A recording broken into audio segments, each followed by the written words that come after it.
Hey guys, I'm so excited you are here for another mystery box challenge. This month, no matter what is in my box, I'm going to be sharing with you some super easy and affordable Christmas DIYs, and I cannot wait. Depending on what is in this box, I might have to get pretty darn creative, but we'll find out in just a minute together. I was lucky enough, I got my box sent to me over by Christina Elizabeth. If you are new to her channel, she does really fun, easy budget DIYs, and you want to make sure that you check her out. And I was lucky enough to send my box over to Kelly Barlow from Kelly Barlow Creations, and I cannot wait to see what she does with the items that I sent her. So make sure you visit both of these gals' channels. I'm going to leave their channel links in my description box, as well as the entire playlist for all of this. Quit licking her ears! Why do you do that? She just had a bath. She don't need you to do that. And you don't even care. You're dripping, girl. You're dripping. If you are brand new to this entire thing is put together by Courtney over in Creative on the Cheap. She gathers a few of us together, and we send somebody else within that group a box, and then we receive a box from somebody else. So something else you should know about the box is that there are 2 challenge items inside here that I must craft with, and those generally tend to be a little bit trickier, so I'm always kind of nervous to see what they are. On top of that, Courtney also gives us a little twist that we need to do, and this time we need to use red and green yarn in a DIY. So let's bust into this box. Did I get it? One way, nope. One way or another, I'm gonna get you. Okay, I'm seeing some wrap stuff on top. Oh, my heart is racing. Do you feel it? Okay, we have a card on top. Getting sweaty in my armpits already. Don't do that. Yeah, legit. Alrighty. Jennifer, I'm so excited to see this round of Mystery Box Challenge. I can't wait to see what you come up with. Happy crafting, Christina. It's so pretty, and I just see an I'm sorry. Really? That's never a good sign. We're going to put these aside and look at the other stuff. Okay, so right on top, we have one of these wooden faux stack books. These are always fun and easy to do something with. I'm excited about this. And then we have a 15-foot garland, a wire garland. Okay, I can work with this. I'm excited. I told you I'm doing Christmas. Oh, look how pretty these are. Okay, I am normally not a glitter girl. I will tell you right now, but what is it about Christmas that makes you want sparkly things? I want sparkly things without like the glitter that stays with me forever, and this is a nice way to get it. Here we have, it calls it a glittered drape. Basically, I think it's supposed to be like faux snow. It's felty. I mean, there's so many things you can do with this. Oh, that's pretty. Look at this. Is it meant to be a napkin? I think it's not a napkin. Jennifer, this is not a napkin. It's a dish towel, a hand towel. It even has, look at this, a little holder note thingy bopper dopper on the back of it. But, I mean, black and like an off-white. Yes, please. Oh, I like that.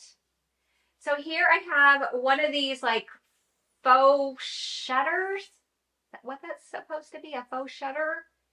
But all that I care about, it's wood. And I can do stuff with wood. Yes, I can. Love these, love these.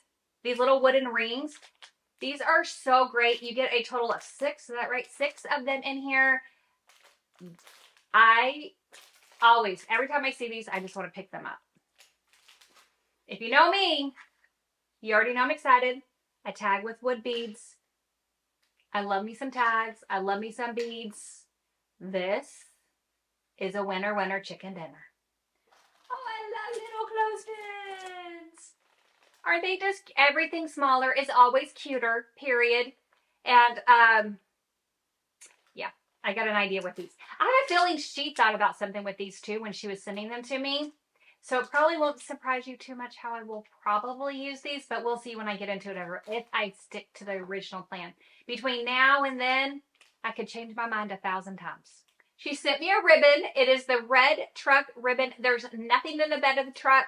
So this is one of those ribbons that can be used no matter what the season is. With it being red, it does make it super Christmas fitting though. That's sweet. That's sweet. And I got a little wooden box. Again, wood, always something I can use, always. Okay, this is cute. Look at this little burlap bag. I love this. I'm like feeling the texture so I can get an idea of what I want to do with it. That's cute. Look at that. And then we have a wood round, which again, these are one of my favorite things to do things with. So I'm excited about that. What I'm nervous about is it's time to open up the challenge items. The I'm sorry is on the second one, so I don't even get to open it yet. She's sorry. Sorry doesn't make it any easier, just so you know. That's okay. I like myself a good challenge. I like myself a good challenge. I feel something kind of soft and something kind of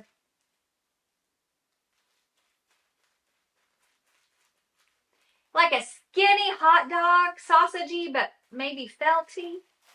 That's my, it's not hot dogs, but like tubes. I feel little tubes. That's the word I couldn't think of. Goodness, why do you compare? I must be hungry. Are you gonna, oh no. She apologized for the other one? Oh no. No. Really? I got hair curlers and she's apologizing for the other one. Okay. I have no idea. She used a good amount of tissue paper to hide this. Feels a little soft. What the? Like almost like a plastic, like flat donut-y thing. No, she sent me a turkey kit. Okay. This might actually, I think you're a turkey. Oh no! It's a reindeer. So I even see, open it up. It would have been brown for the turkey. Jennifer, get your life together. She apologized for this one, but not that one. I bet she messed up the I'm sorry part. She had to. This is cutesy. I can figure something out with it. It's the curlers. But you know what? Just because I think this is easier, watch. It's going to kick my bum. You ready? Let's get to it.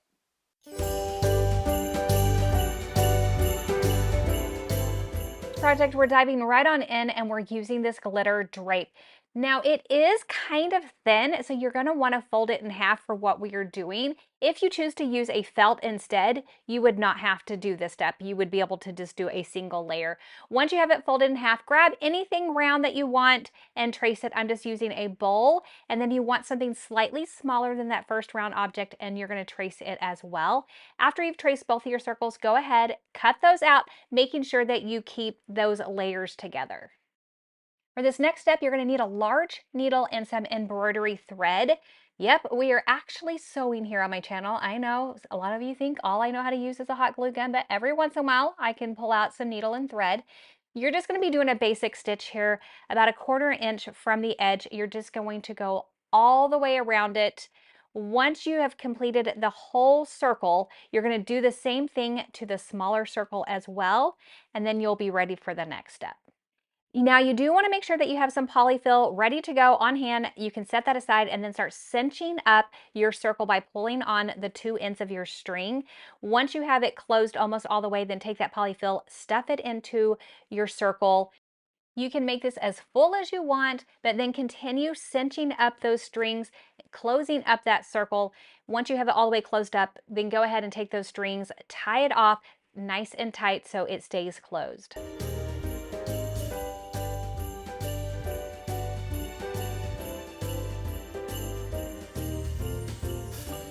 Once you have filled and closed off both of your circles, now it's time to grab a couple of buttons. It doesn't matter what color they are. You just want something that has buttonholes large enough to fit your needle. And for the one that is going to go on the bottom, one that would kind of blend in and not really jump out and take away from the snowman that we are creating. You're starting with the smaller of the two pieces and placing the button on the opened end. And you just are going to take that string and put it all the way through. And then you're going to do the same thing. You're going to take the string through the opening of the larger one and then through that bottom button. Then go through that second hole on the bottom button and go all the way back up to the top. And then you're going to take your 2 ends of your string, tie them off, making sure that everything is cinched nice and tight.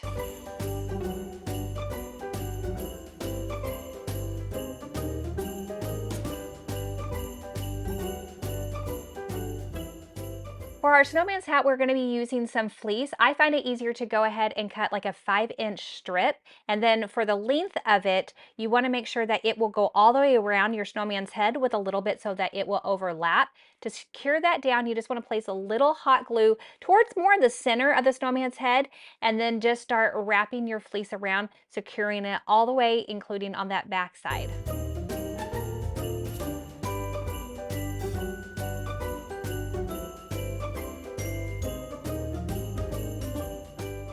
The time, if you think it's a little too long, you can go ahead and trim off a little piece. It doesn't have to be perfectly straight. It won't really matter, because as soon as you're done with this, you're going in and cutting in like little slits to create like a fringe on the top. Make sure you only go in about 1 inch and no deeper than that.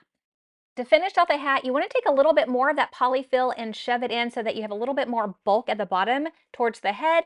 And then all you need to do is grab some string and wrap it around where you finish that polyfill and before that fringe, tie that off, and your hat is all done.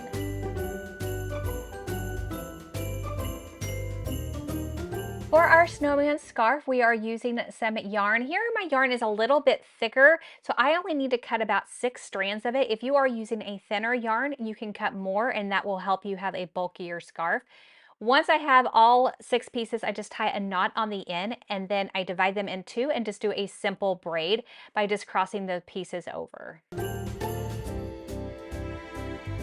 When you finished your braid, go ahead and tie another knot on the other end to secure that. Trim up your ends as much as you want to. At this point, you don't have to be super precise, and then you can go ahead and apply your scarf to your snowman. I like to secure it down with a little bit of hot glue to keep it in place.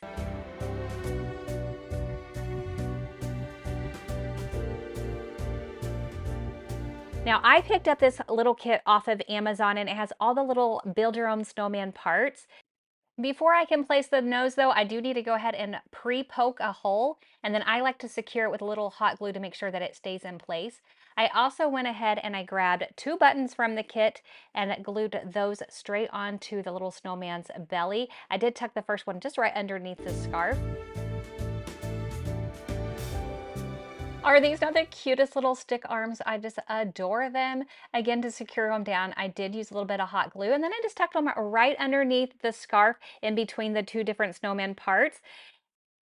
I decided to go ahead and do one more thing. So this is about 1 inch in width and about 5 inches in length, and I'm just folding it in half. Now, honestly, the length doesn't matter because this is the same length as what went around the snowman earlier. We're going to be using this as the brim of a snowman's hat. The devil is in the details, and I really do think that this one little piece really added to the snowman. Again, you're just going to hot glue that all the way around the bottom edge of that snowman's hat, and it really does give it that folded over hat look that you would normally see in like a little toboggan. If you want to trim your scarf a little bit more like I am here, go ahead and do that now, and you have yourself the cutest little snowman. Is he not adorable? I love him. And remember that twist? Yep, completed it with this project by using both yarn and button.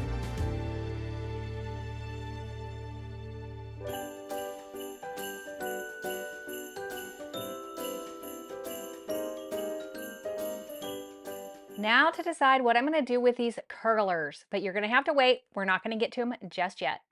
First, we're going to do something with this towel. Of course, it looks like fabric, and you can choose whatever fabric you want for this project. I'm just cutting it in 2.5-inch strips.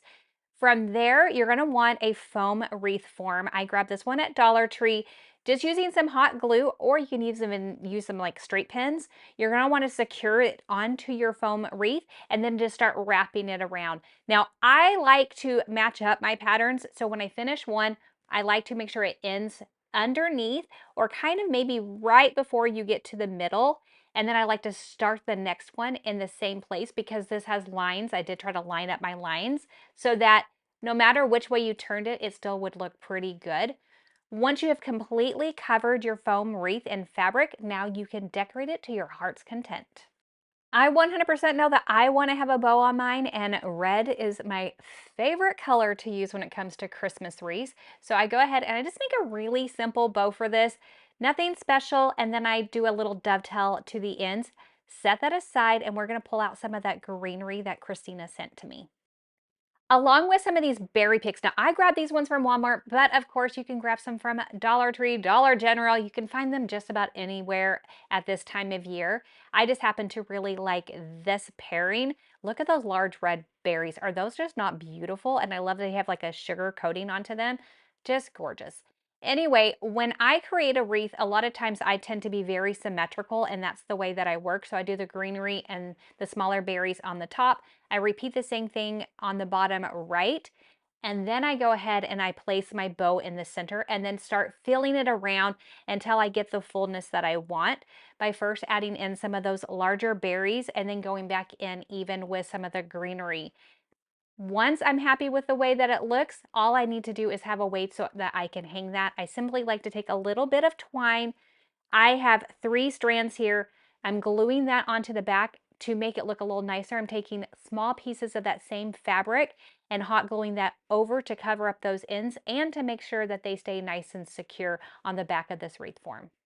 Now, I personally want to find another one of these towels so I can create a second one of these, but mirror it so that the berries and everything are on the left-hand side and hang these on 2 French doors. I think that would look so pretty. What's great about this is I did it as a smaller wreath, but you can also do it in a larger wreath and it would look so great on a front door. This tag truly is adorable, and there are so many different fun things you can do with it, but I decided that we needed another snowman, so I had to cut those beads off. I know that's a little hard to swallow. Here I have a couple of little knit hats. I do believe I got this at Dollar General, and just $1 for the 2 pieces. So just take one of those hats, cover the top of your little tag. I prefer to have it at an angle, and then I'm just using a little bit of hot glue to secure that down, making sure that I put some on both sides so that hat is going nowhere.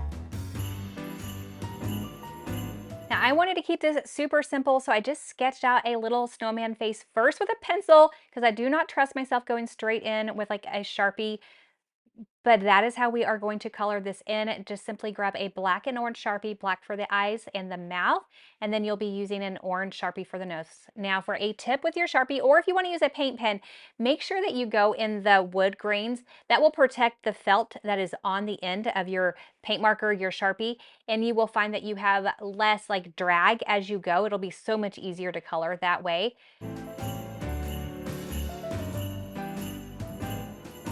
Isn't he just the cutest little thing? And he honestly only will take you a couple of minutes to do something like this. I have an entire snowman tree and I can't wait to add him to it. Originally, I thought about doing an advent calendar with these, but I changed my mind and I want to create a gingerbread garland. I picked up all of these pieces at Walmart. They're just a couple of dollars each. And the first thing you want to do is remove the little screw that is holding the ribbon to hang them. Now you want to take the clothespins and you want to hot glue them to the back of each one of these. Now for the candy cane, I'm going in with one, but later on you'll see I actually add a second clothespin. One tip with this is when you are hot gluing them, you want to make sure that they're at the very top with the opening of it facing upwards. I also picked up these little candy set from Walmart. Now, they were not glittery enough like the gingerbread, so I picked up 2 different glitter. I think they're supposed to be like glitter paints. Technically, they're just glitter in glue, and I brushed those on. So I went with a finer glitter and then a chunkier glitter, and that really made them look not so flat. Now it's time to bring in my first challenge item, and that would be the reindeer kit. But I don't need the entire kit. I just need the pom-poms along with these red and white pom-poms. So here you see I have everything lined up. I'm using these pom-poms as like a garland filler and putting everything on this rope. Now everything's going to be clipped onto the rope except for the pom-poms. I will be hot gluing those directly onto the rope. And here is where I see that the candy cane really does need 2 clips in order for it to hang right. But in order for it to fit, the second clothespin to fit, I went in with some 10 snips and I did have to trim it down. Now it will still open and close by doing this as long as you don't trim it too far. And once I got it trimmed down, I could hot glue that on and it really held it so much more secure on that rope than if I had just left it at 1. Hot glued 1 row of these pom-poms. Now I decided to go in and double it up. So I put one pom-pom on the front of the rope, and I wanted to put 1 pom-pom of the same color on the back of the rope to make it look fuller and to kind of hide the rope. I'm actually wondering if I should put a 3rd one on the bottom and if that will really give a better fullness look. You let me know what you think in the comments when you see this entire thing put together. To know where I needed to put the pom-poms, I went ahead and just placed my gingerbread in their correct places. That way I could hot glue the pom-poms exactly where they needed to go. Now to finish this up, we still need to add our little peppermints, but I wanted to attach them all 3 together, but I needed 1 more hole on the center peppermint. I'm just using a crocodile to do that. And then threading some string through each of the holes and tying it off. That way the string is what's holding all the peppermints together. To secure it onto the rope, just like I did with everything else, I'm just using another one of those clothespins, and look how adorable this came out. I love it. I'm hanging it on my kitchen window for Christmas, and I cannot wait.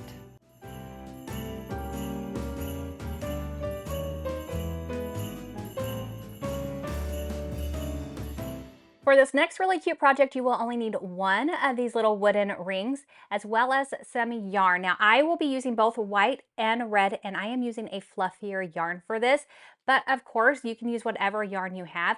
You want to cut your yarn into about 6-inch strips, and you want several pieces of it so you're ready to go.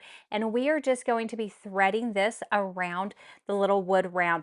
Now take it, fold it in half, take the loop into the center, and then take the 2 ends through that loop, and you're going to do that with the white all the way into that halfway point. So you're going to cover up half of this wood round. Once you have all your white done, then go ahead and trim it. I find the easiest way is to use a rotary blade, but a pair of scissors will do the job as well. You just want it to be even all the way across because we're creating Santa's beard. For his hat, you want to get a piece of cardboard, cardstock, and you're going to wrap it around the top part of that wood ring. Now make sure you leave it a little bit loose because it's going to get thicker as we add some red yarn onto this. To keep it secure, just take some tape, wrap it around. With this cardstock, I did go around twice just to make it a little bit thicker. With cardboard, you would not need to do that. Now this is a little bit different than when you used the white. Before we went in the ring, this time you're going to be on the outside of the ring, and then you're going to take the ends through the loop and pull it. So again, you're going to lay the yarn on top of the ring, and then you're going to take the ends inside of the ring up through the loop and then pull that tight, and you're going to cover this all the way around until you don't see any more of that cardstock or cardboard. Now you need to take all those ends and you're going to push them up through the center of that ring, and this is going to give us that hat shape where it has like a little fold over for the beanie as well as that top. Once you have them all pushed through, then you want to secure the opened bottom area of the hat onto the top of that wood ring. You just want to open up the ring, use a little bit of hot glue, and then shove that ring inside, making sure none of the wood is showing. To finish off Santa's hat, you want to go ahead and take another piece of that red yarn and wrap it around that hat and tie it off nice and tight. You don't want to forget to trim up that fringe so that it's nice and even, and then you are all done. And he is so adorable, so cute, like on a tray, or you can even use him as an ornament in a tree. Super versatile, he's bright, he's cherry, everything that Santa is supposed to be. For this next project, I'm using both of these items from my box, starting with this wired garland. I take a piece of it, using my hand to give me about the estimated size that I want, and create a ring to hold it in place. I just twist the garland around itself. Then I go ahead and wrap it around 2 more times, and again, twist it to keep it nice and secure. Now it's time to get a little messy because this is way too shabby for the size of wreath that this is. So I like to give it a nice little trimming on the outside and the inside. And I like to leave it just about, no more than ½ inch all the way around. Once it's all trimmed up, then you can grab some ribbon, make a super simple bow by crossing the ribbon on top of itself and then taking some twine to wrap around and tie it off in the center, and that will give you that little cinched in bow look. Set that aside, grab another piece of ribbon. This is going to go around the wreath, and then it's going to hang over this door, shutter, whatever you want to call this piece of wood, and then secure that down with either some hot glue or a staple gun like I am doing here. Then you simply can hot glue that bow right on top of that ribbon that you have wrapped going around. Now in the center of this bow, I thought it'd be really cute to add like a little jingle bell, so I hot glue that in place, but I wanted to decorate the rest of the wreath as well. So I have a couple different sizes of jingle bells that I just hot glued all over randomly. They just look like little berries. Now this is not a piece that I would display on its own, but it does make a good layering piece if you were doing a tray or a vignette of some sort. I do think it is super simple yet pretty, and it definitely adds some texture and depth.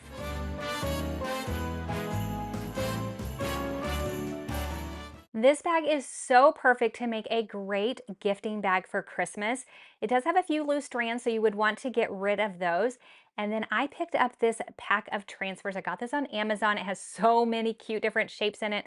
I picked out the one I wanted. You simply just cut around the design that you want.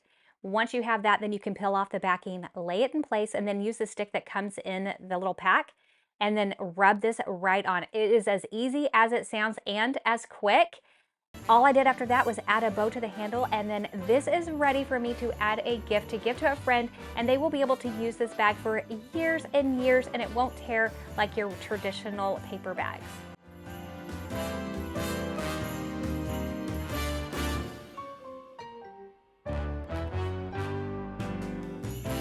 With this cute little autumn stacked book set, I knew that I could do something super fun. So to start off with, I took some white paint to give it a nice primed, flat, neutral coloring, and then I'm going in with some scrapbook paper. Now what's fun about this is you can pick whatever paper you want to go with the style that you like, and then you're just going to trim your pieces down to size so they fit on the box. And then we're going to be using some Mod Podge to apply it. Now, the trick with Mod Podge is you want to go in thin, but make sure you cover all the way to the edges. As long as you do that, you should have no problem at all. So I am working with a pattern here, so you will see that I try to line up some of my shapes so that it makes sense. But if you're not working with like a set pattern, then you could easily just place this in different places and not even worry about that at all. As you can see, I didn't worry about cutting all of my edges because my favorite way to trim my edges is actually to go in with some sandpaper and to sand them off. Now, what you want to do is make sure that you sand away from the box, kind of like a downward angle, and that will give you the cleanest, most perfect cut ever. And then I did go back in with the sandpaper and sand around the edges just to soften all my paper edges so they weren't so stark and freshly cut looking. For another layer, I'm using these rub-ons. I really loved the Christmas on the bottom. I thought it would be perfect with that first paper that I used. So I went ahead and I peeled off the back and then rubbed that on using the stick that came with the set. Isn't that just the perfect rub-on for this?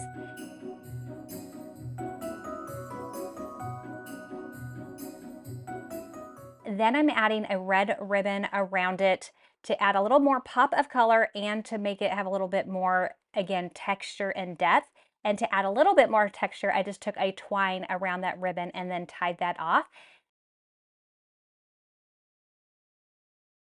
I love using these to stack different things on it in like a vignette or on a tray.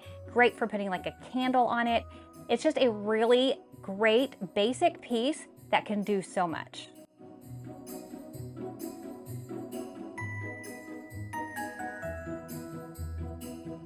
For this next project, I'm using the wood round and the box from my box, and I'm simply going to glue the two pieces together with the box in the center of that round, but the round is a little bit thinner than what I'm going for. If you can't tell, I'm doing a stand. So to thicken it up, I grabbed 2 more wood rounds and I am stacking them on top of each other using a combination of wood glue and hot glue. Hot glue gives me that instant hold and wood glue gives me that forever hold.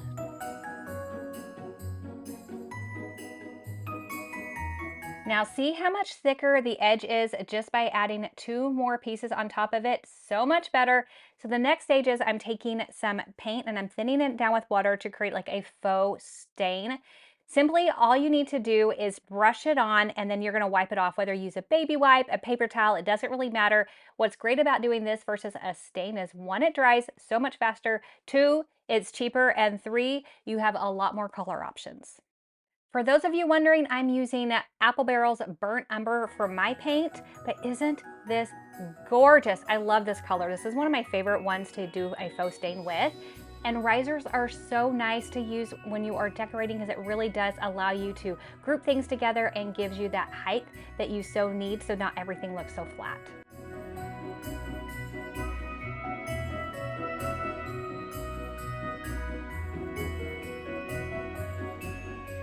It is the time we have all been waiting for. I am finally going to be using these curlers. There is a wire in the center of it, which I think is fantastic. So for this project, you want to grab some red and white yarn. I think fluffier is better for this.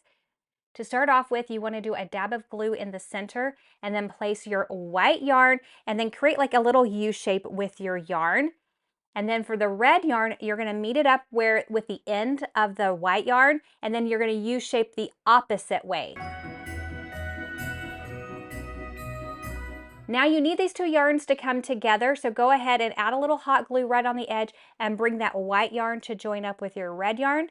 Once you've covered the top, you won't need any more hot glue till you get to the bottom, because all you're going to do is take the 2 yarns side by side and just start wrapping them all the way around. Don't grip it too tight that you squeeze the foam roller, but tight enough that you don't see any of the pink in between. And then when you get to the very bottom of this, you're basically going to repeat what you did on the top, using a little bit of glue to keep it in place. And then you're just going to swirl it at the very top, creating like a little U shape. Now, I am using a high temp hot glue. You can use a low temp hot glue, but if you use a high temp, just be super careful because it will melt the foam. I absolutely love these. Now you can bend them to look like a candy cane, keep them straight looking like little peppermint sticks. No matter what you do, they would look so cute displayed in so many different ways. You can even stick these in your tree. Just as good as anything you would find in a store, but better because of the price of these. These are absolutely hands down my favorite, but I would love to know which of these is your favorite. Let me know that down below. Also, don't forget, check out the playlist so that you can get inspired by everybody else taking part in this challenge. Thank you, Courtney, for inviting me again. I'll see you in the next one. Bye.